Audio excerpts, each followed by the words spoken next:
Estamos aqui para mais um programa Fenômeno UFO pela TV Mundo Maior. No programa de hoje nós vamos falar em estranhos casos onde houve o envolvimento novamente daqueles estranhos homens de preto. Bom, primeiro caso de hoje ocorreu próximo à cidade de Minot, no estado da Dakota do Norte, nos Estados Unidos. Um homem de nome Paul Milner estava em companhia de 3 amigos. Eles passaram um dia caçando nas florestas da Dakota do Norte.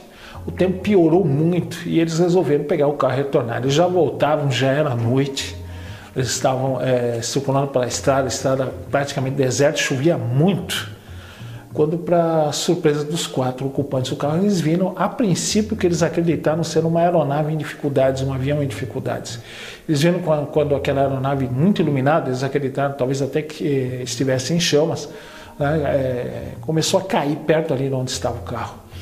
Eles viram quando o veículo tocou o solo e eles pararam imediatamente, resolvidos a ajudar. Se alguém estivesse ferido, precisasse de algum tipo de auxílio, eles pretendiam justamente fazer isso.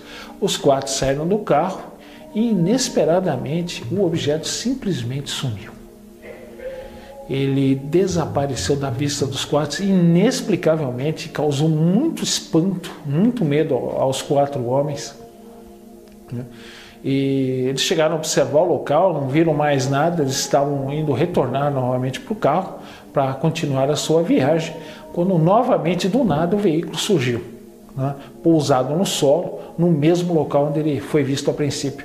Eles descreveram o objeto como sendo cilíndrico, de aparência metálica, prateado, emitindo um brilho muito forte, e viram quando uma porta se fez no casco do cilindro.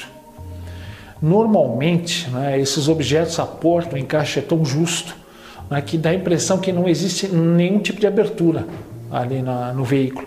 De repente, essa abertura se faz. Tão preciso é o encaixe da junção da porta com a fuselagem do veículo. Outro detalhe, o veículo não possuía janelas. Eles viram quando, através da porta, saíram 2 humanoides, E eles estavam a pouco mais de 100 metros de distância.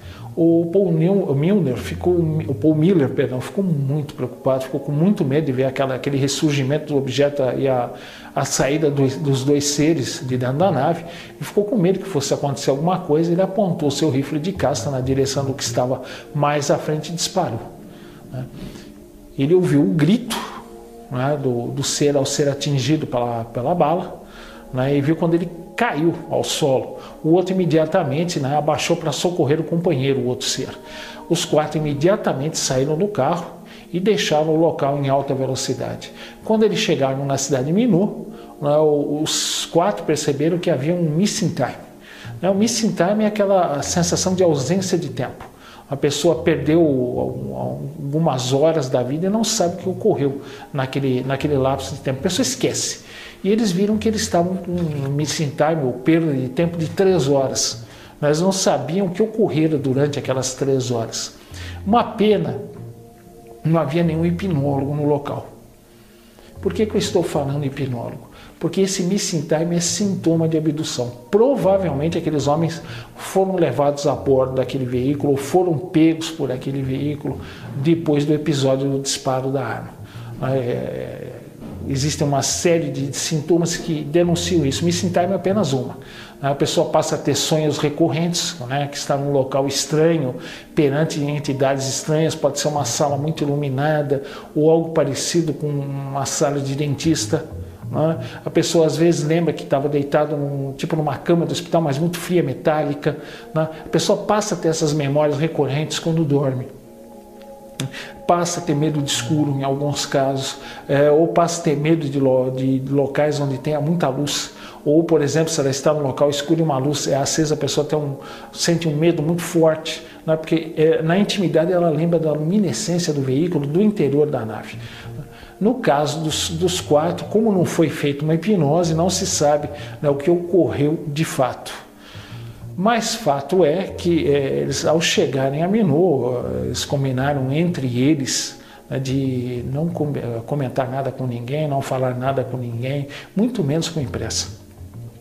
E o Paul Miller tinha uma razão muito forte para isso, porque ele também trabalhava, ele era funcionário da Força Aérea Americana, ele trabalhava num escritório dentro de uma base em Dakota do Norte. Passado 2 dias, para surpresa do Paul Miller, ele estava em seu escritório, quando entraram 3 homens vestindo terno preto, gravata preta, uma camisa branca, chapéu, e eles entraram dentro da sala e começaram a dar avisos para o Paul Miller, né? Começaram a descrever o que ocorrera, falar do encontro que ele e os amigos tiveram com aquele estranho veículo, que eles pensaram ser um avião em chamas, né? Falaram da reação de medo deles, como se eles estivessem presentes no local, tivessem visto tudo aquilo que ocorreu com o Paul Miller e os seus amigos. E ameaçaram o Paul Miller para que ele não comentasse nada com ninguém, né, muito menos com a imprensa. Um detalhe curioso, aqueles homens apenas não mencionaram o fato do Paul Miller ter baleado um dos tripulantes daquele veículo. E a impressão, né, que o Paul Miller sofreu foi tão forte, de medo foi tão forte, que ele praticamente esperou uma década para ter coragem de falar a respeito daquele caso, né, que envolvera ele e os seus 3 amigos. Nós vemos como é curioso, né, esses homens, em alguns casos, parecem não serem seres humanos. Né? Não sei se eles seriam daquela raça, né, que o ser humano tem contato ou não. De algum modo, eles estão acompanhando aquele evento, eles sabem o que aconteceu, né? Mesmo quando o caso não vazou ainda para a população mundial, seja através de imprensa ou então através das pessoas que viveram a experiência terem falado. Então foi uma impressão de medo tão forte que o Paul Miller realmente hesitou por mais de uma década para comentar o seu assunto. Antes de encerrarmos o primeiro bloco do programa Fenômeno UFO de hoje, nós vamos para o nosso quiz, né? E o nosso quiz de hoje é muito, muito fácil. Em junho de 1990, 3 amigos foram até a gruta de Nossa Senhora, na divisa de São Paulo com o estado de Minas Gerais, para colher um vegetal chamado Flores de São João, quando eles avistaram um OVNI. O que é um OVNI? A sigla OVNI significa o quê? Aviões e naves internacionais, objetos e naves não identificados ou objeto voador não identificado. Não podemos esquecer que OVNI, né, é a tradução, né, de UFO em inglês. Né? Eu não vou falar o que é, porque senão estarei dando a resposta. Então nós estaremos dando a resposta do que é a sigla OVNI no nosso último bloco. Nós vamos para o nosso primeiro intervalo de hoje, já vamos para o segundo caso, envolvendo a presença desses bizarros homens de preto. Voltamos já.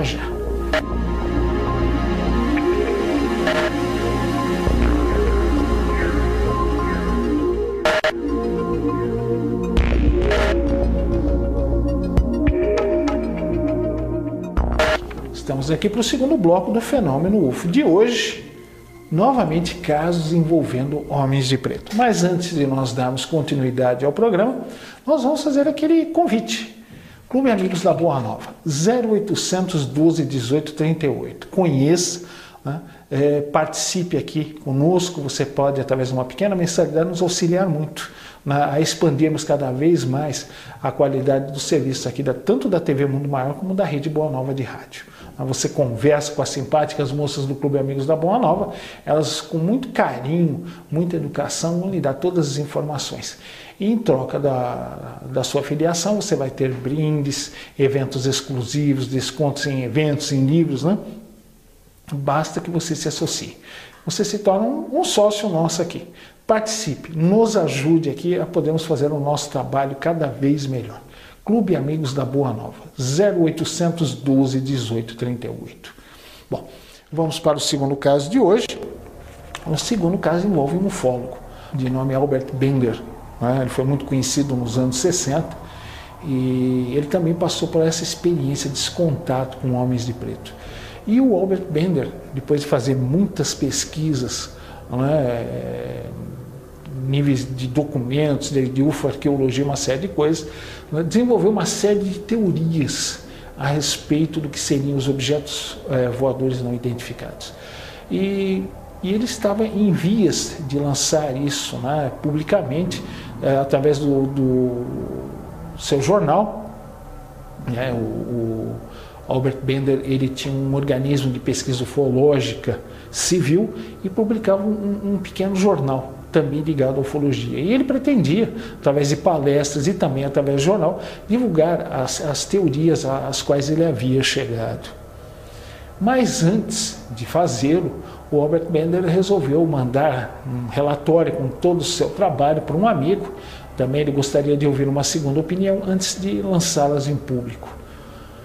Aparentemente, né, a coisa terminaria por aí, seria um fato corriqueiro na vida de um pesquisador de ufologia. E 1 ou 2 noites depois de ter enviado o relatório, ele estava em casa à noite, né, ele estava se preparando para dormir, quando ele começou a sentir uma tontura muito forte. Ficou muito tonto, né, a ponto de acabar tendo que se deitar.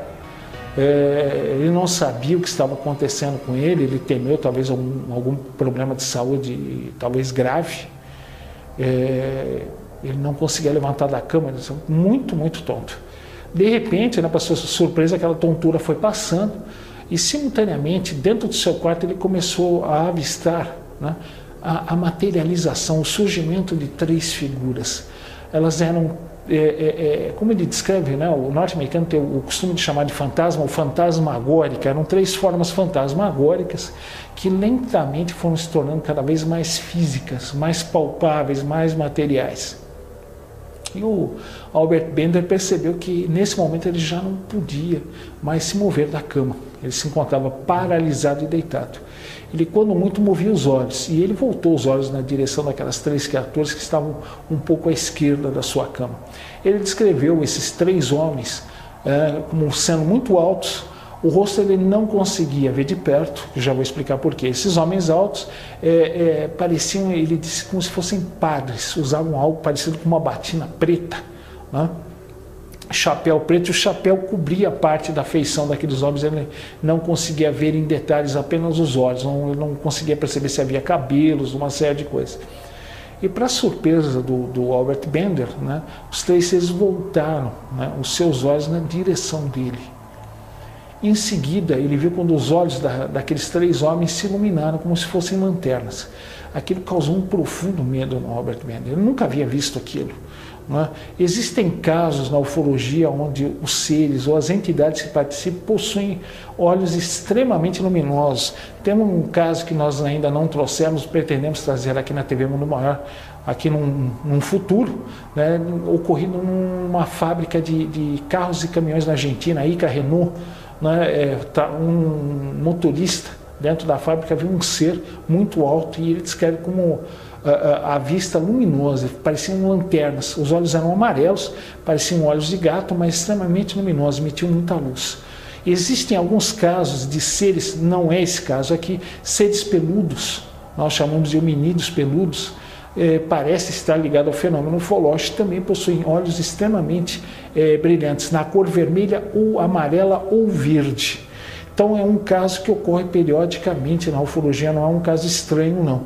E o Albert Bender, né, viu aquilo causou profundo impacto emocional nele. Em seguida, ele começou a sentir uma dor muito forte nessa região da testa, logo acima dos olhos, uma dor quase que insuportável. De repente, a dor começou a ceder lugar a vozes dentro da sua cabeça. Ele começou a ouvir aqueles seres falarem, mas dentro da sua cabeça. Ele não via a boca se mover, mas escutava vozes daqueles homens dentro da sua cabeça. Portanto, eles estavam tendo um contato telepático com o Albert Bender. E ele recebeu uma mensagem claríssima, que ele não deveria comentar as conclusões a que eles chegaram, que elas eram corretas. Ele deveria não só não publicar no seu jornal, mas deixar de publicar o seu jornal e fechar a sua entidade de pesquisa ufológica civil. Né? A impressão que aquilo causou no Albert Bender foi tão forte, né, que ele realmente acabou parando de pesquisar ufologia. Ele encerrou as atividades do grupo de pesquisa que ele presidia, também parou de editar o jornal, né, que era de sua autoria. Aquilo causou muito impacto emocional. Ele só viria a tecer comentários anos depois, que nós vamos comentar no nosso último bloco. Antes de encerrarmos o nosso último bloco de hoje, nós vamos fazer um convite muito especial para você. Aqui é as Casas André Luiz, para quem não conhece, ela cuida de 1.400. São 800 internos, 600 pacientes que vêm fazer serviço ambulatorial, né, que ainda têm o privilégio de ficarem com as famílias, têm condição e vêm fazer tratamento odontológico, médico, fora os internos. Quem nunca foi às Casas André Luiz, eu faço convite. Eu conheço, faço trabalho com a minha esposa lá, aos sábados, com os deficientes. Vale a pena, é um trabalho gratificante e lindo. Só que as Casas André Luiz querem melhorar isso, eles querem construir mais ambulatórios para ajudar as pessoas especiais. E você pode ajudar doando, o que você puder, né? Então, se você quiser maiores informações, 0800 11 90 12, vou repetir, 0800 11 90 12, ou através do seguinte site aqui, ajudeaconstruir.org.br, e dê uma força para a gente melhorar as condições de vida dos deficientes, principalmente mentais. E vá conhecer as Casas André Luiz, que fazem um trabalho magnífico nessa área, com profissionais e voluntários que estão ali com aqueles deficientes 24 horas por dia. Vá conhecer esse trabalho belíssimo que nós queremos ampliar. Para isso, nós precisamos de sua ajuda. Colabore aqui conosco. Agora nós vamos para o nosso segundo intervalo. Já voltamos para o nosso último bloco, com a resposta do quiz, a conclusão desse caso e comentar em contato conosco. Então, voltamos já para o último bloco.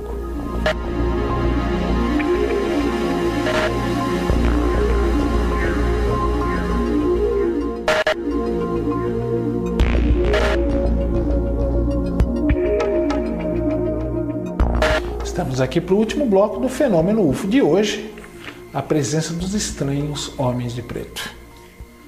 Antes de nós darmos continuidade ao caso, vamos para a resposta do nosso quiz de hoje, né? E a pergunta era a seguinte: em 11 de junho de 1990, 3 amigos resolveram ir a uma gruta, né, de Nossa Senhora, na divisa do estado de São Paulo com Minas Gerais, para colher um vegetal chamado Flores de São João, quando eles avistaram um OVNI. E o que seria esse OVNI? Né? A sigla significa aviões e naves internacionais, objetos e naves identificadas, ou C, objeto voador não identificado. Resposta correta, alternativa C, objeto voador não identificado, né, da sigla em inglês UFO, Unidentified Flying Objects. Né? Então, portanto, alternativa C. Né? Continuando o caso aqui do nosso amigo Hans Bender, depois do alerta, né, que ele teve, ele cessou as atividades do grupo de pesquisa ufológica que ele presidiu, assim como o jornal também que era feito, e ficou muitos anos, né? Mas depois, com a existência dos amigos, ele acabou revelando em parte as informações que ele conseguiu através de sua pesquisa e que os seres não queriam que ele divulgasse. E se tratavam da presença de UFOs, né, no Ártico e na Antártica, né? UFOs que teriam base naquelas regiões do planeta. Muitos acharam fantasiosa essa informação do Hans Bender.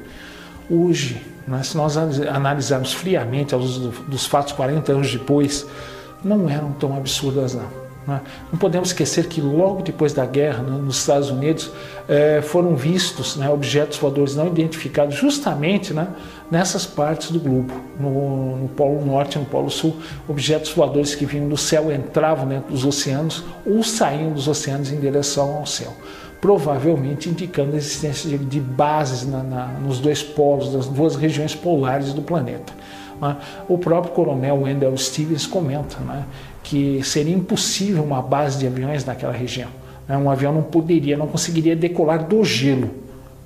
Em alguns casos da neve, aeronaves são equipadas com esquis.